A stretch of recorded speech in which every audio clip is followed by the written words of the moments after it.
কর্ণাটকে ফের operation lotus 2019 সালে 15 জন বিধায়ক ভাঙিয়ে কংগ্রেস সরকারের পতন ঘটায় গেরুয়া শিবির। এবারেও 50 কোটি টাকার টোপ কংগ্রেস বিধায়কদের লোভনীয় অফার দিচ্ছে বিজেপি। বিষয়টি সর্বপ্রথম প্রকাশ্যে এনেছেন কর্ণাটকের মান্ডো বিধানসভা কেন্দ্রের কংগ্রেস বিধায়ক রবি কুমার গৌড়াই।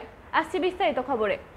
একজন বিধায়কের দর উঠেছে 50 কোটি টাকা, সঙ্গে মন্ত্রিত্বের টোপ। শর্ত একটাই, কংগ্রেস থেকে বেরিয়ে আসতে হবে। কর্ণাটকে বিধানসভা ভোটে পরাস্ত হওয়ার কয়েক মাসের মধ্যেই ফের অপারেশন লোটাসের চক্রান্ত শুরু বিজেপির। ঘুরপথের সরকার দখলের লক্ষ্যে লোভনীয় অফার দিচ্ছে কংগ্রেস বিধায়কদের। এই অভিযোগ নিয়ে উত্তাল দাক্ষিণাত্যের রাজনীতি। কর্ণাটকের মান্ডো বিধানসভা কেন্দ্রের কংগ্রেস বিধায়ক রবি কুমার গৌড়াই সর্বপ্রথম প্রকাশ্যে এনেছেন বিষয়টিকে।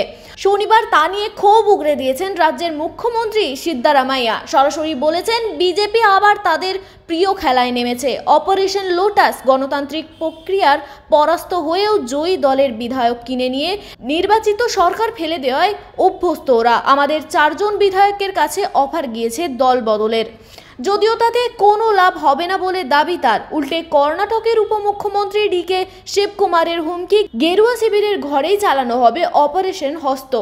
রবি কুমার গৌড়া দলকে জানিয়েছেন, বিজেপির দিল্লির 2 শীর্ষ নেতা এবং রাজ্যের এক পদাধিকারী এই গোটা অপারেশনের চালিকা শক্তি। এই 3 জনের টিমই 2019 সালে কংগ্রেস ও জেডিএস জোট সরকারের পতনের মূল কারিগর। সেবার তাও নির্বাচনের পর 1 বছর অপেক্ষা করেছিল প্রধানমন্ত্রী নরেন্দ্র মোদীর দল। এবার তারা সেটুকু সময়ও নষ্ট করতেও রাজি নয়। এতে অবশ্য বিচলিত নন রাজ্যের উপমুখ্যমন্ত্রী শিবকুমার। তার সাফ কথা, বিজেপির ওই 3 নেতা জানেই না যে গেরুয়া শিবিরের এক ঝাঁক বিধায়ক আমাদের সঙ্গে যোগাযোগ করেছেন। যদিও বিজেপি নেতা তথা রাজ্যের প্রাক্তন উপমুখ্যমন্ত্রী সিএন অশ্বত্থনাথ বলেছেন, কাকে টোপ দেওয়া হচ্ছে, প্রমাণ কোথায়? কংগ্রেসের কাছে 135 জন বিধায়ক আছে, তারপরও ওরা এত ভয় পাচ্ছে কেন? আসলে আমাদের দরকার পড়বে না, অবশ্যম্ভাবী।